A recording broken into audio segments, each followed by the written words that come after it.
La Russie célèbre le 80e anniversaire de la victoire contre l'Allemagne nazie à travers un gigantesque défilé militaire à Moscou. New Delhi a lancé une attaque contre des sites militaires pakistanais, entraînant une réplique pakistanaise au Cachemire indien. Les deux puissances nucléaires se renvoient mutuellement la responsabilité. Qui est Robert Francis Prevost, désormais Léon XIV, un portrait du nouveau chef de l'Église catholique.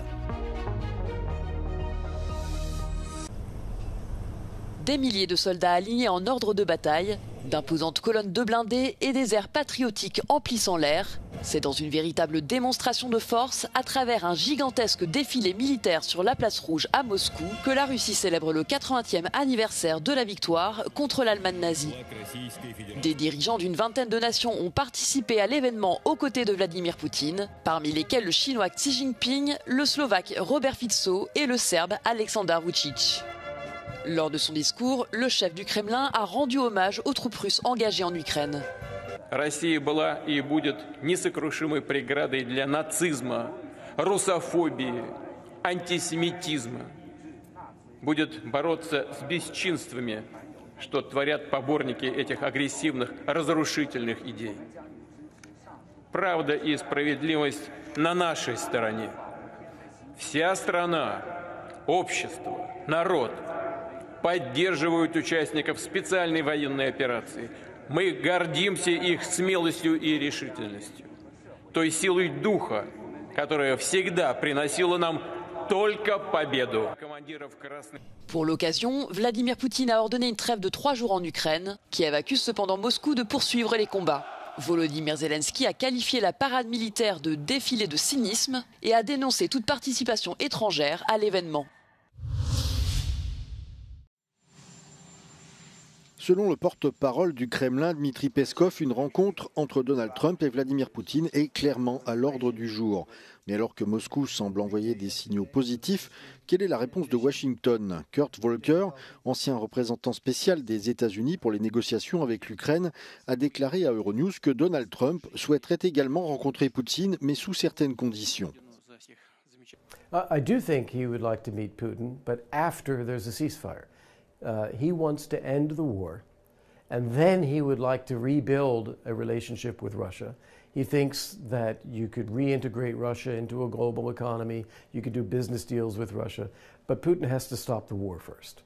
And as Putin is not doing that, the prospects for a Trump-Putin meeting are looking farther and farther away. Les dernières rencontres entre les deux présidents ont eu lieu en 2018 à Helsinki, puis en 2019 au G20 au Japon. Le 12 décembre dernier, Trump et Poutine ont parlé au téléphone pendant 90 minutes pour évoquer la guerre en Ukraine. Et dès sa prise de fonction au début de l'année, Donald Trump avait déclaré qu'il allait rencontrer le président russe, je cite, très rapidement.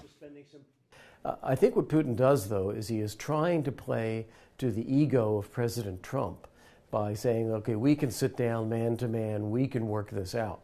And I think President Trump, in some ways, he sees himself as a strong figure able to do that, but he is not happy with Putin failing to end the war. Selon Kurt Volker, il y aurait eu un changement d'avis significatif à Washington concernant la volonté de Vladimir Poutine de mettre fin à sa guerre, ce qui a modifié la dynamique entre les États-Unis et Kiev, comme l'ont prouvé ces photos de la rencontre entre Trump et le président Zelensky lors des funérailles du pape François. It is clear that the U.S. and Ukraine are in alignment in calling for a full ceasefire for 30 days, and that's a stepping stone to a permanent ceasefire. And Putin is mocking that. Instead of 30 days, he said 30 hours. And now he's come and proposed 3 days. He's not serious about actually stopping the fighting. And you do pick up the sense now in Washington that people are recognizing that and calling Putin out, if you will, saying that Russia is not, they're demanding too much and they are not accepting a ceasefire. L'état de guerre s'installe entre l'Inde et le Pakistan. New Delhi a accusé Islamabad d'une nouvelle vague de frappes nocturnes sur son territoire, en dépit des nombreux appels internationaux à la désescalade. Au moins 5 civils ont été tués lors d'un intense échange de tirs entre soldats indiens et pakistanais le long de la ligne de contrôle qui divise le Cachemire. Les habitants des villes frontalières ont déclaré que les tirs s'étaient poursuivis jusque dans la matinée de vendredi. Des sources militaires pakistanaises assurent avoir abattu depuis mercredi soir 77 drones de fabrication israélienne envoyés par l'Inde sur au moins 9 villes. Selon le ministre pakistanais des Affaires étrangères Ishaq Dar, ces drones avaient tenté d'attaquer des sites militaires et viser des civils en tuant 1 et blessant 4 soldats. Le dernier bilan publié jeudi par l'Inde faisait état de 16 morts civiles. Le Pakistan, de son côté, déplorait 37 morts.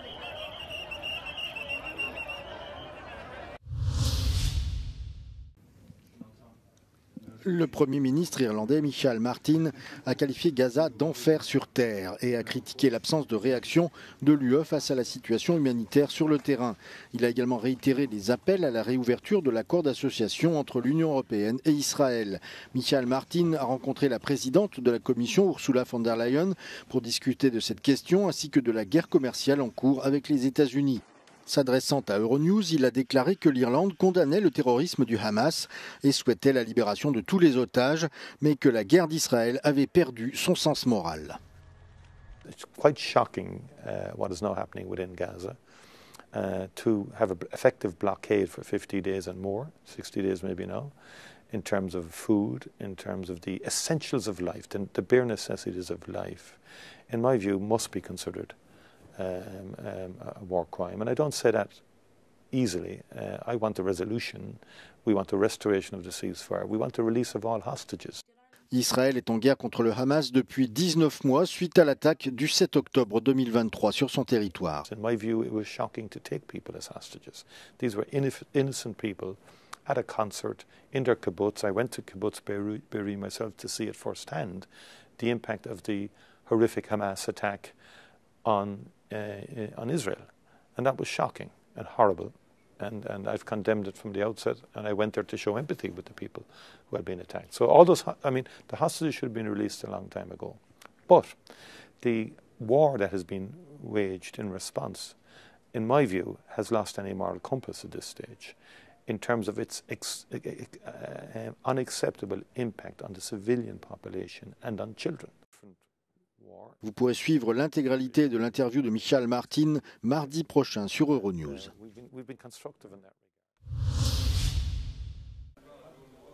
Les catholiques du monde entier l'attendaient. Robert Francis Prevost est désormais Léon XIV, le 266e pape à succéder à Saint-Pierre. Né à Chicago en 1955, il s'est distingué par un parcours international marqué par des missions pastorales au Pérou, des responsabilités majeures à la tête de l'ordre de Saint-Augustin et des fonctions de haut rang au Vatican.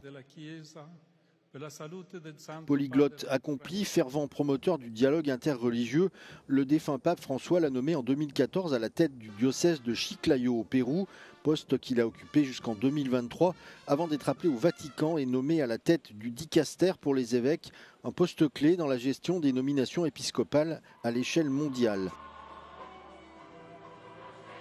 Il a également été président de la commission pontificale pour l'Amérique latine, supervisant la hiérarchie catholique dans la partie du monde qui compte le plus grand nombre de fidèles. Robert Francis Prevost a également été élu 2 fois général, c'est-à-dire chef suprême de l'ordre religieux des Augustins, fondé par saint Augustin au XIIIe siècle.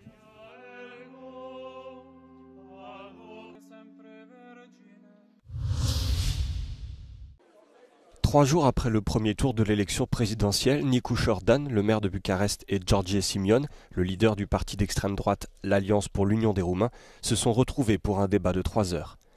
Un large éventail de sujets a été abordé, parmi lesquels l'invasion de l'Ukraine par la Russie, sur lequel les 2 candidats ont exprimé des positions bien différentes.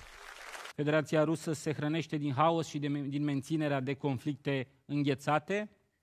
Ucraina are nevoie de noi, nu noi avem nevoie de Ucraina, așa că Ucraina trebuie să respecte drepturile naționale și religioase ale jumătății de milion de români care trăiesc în Ucraina. Pentru sistemul Patriot donat de către Klaus Iohannis ca o trădare a intereselor națiunii române și alte cheltuieli pe care românii le-au făcut din propriul buzunar pentru Ucraina, noi trebuie să beneficiem de reciprocitate. Pentru ca Ucraina să obțină o pace justă, ea are nevoie de sprijinul țărilor occidentale, inclusiv de sprijinul României. România trebuie să participe și ea la acest efort pentru ca să aibă dreptul după aceea să spună vreau să particip cu firmele mele la reconstrucția Ucrainei. Dacă vrei pace, trebuie să fii pregătit pentru război, trebuie să te aperi, să aperi pacea aia.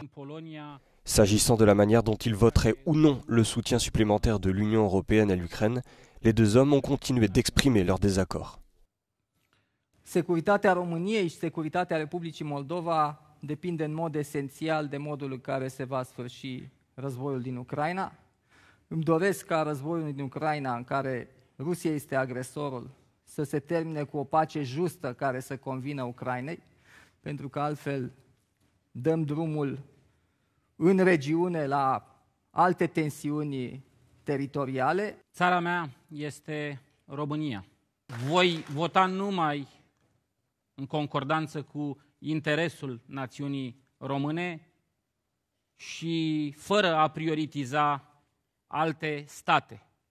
Îmi iubesc țara și cred că elevii români, cred că fermierii români, cred că pensionarii români trebuie să aibă prioritate, iar poziția noastră față de războiul de agresiune al Rusiei față de Ucraina, care deja durează de 3 ani și nu merge nicăieri, este neutralitatea, nu escaladarea, nu alimentarea cu arme și alinierea perfectă la politica administrației Trump.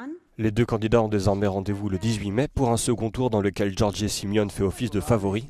En obtenant environ 40% des voix dimanche dernier, il a largement devancé son adversaire, qui se présente en tant qu'indépendant. Nicușor Dan a récolté un peu moins de 21% des votes exprimés.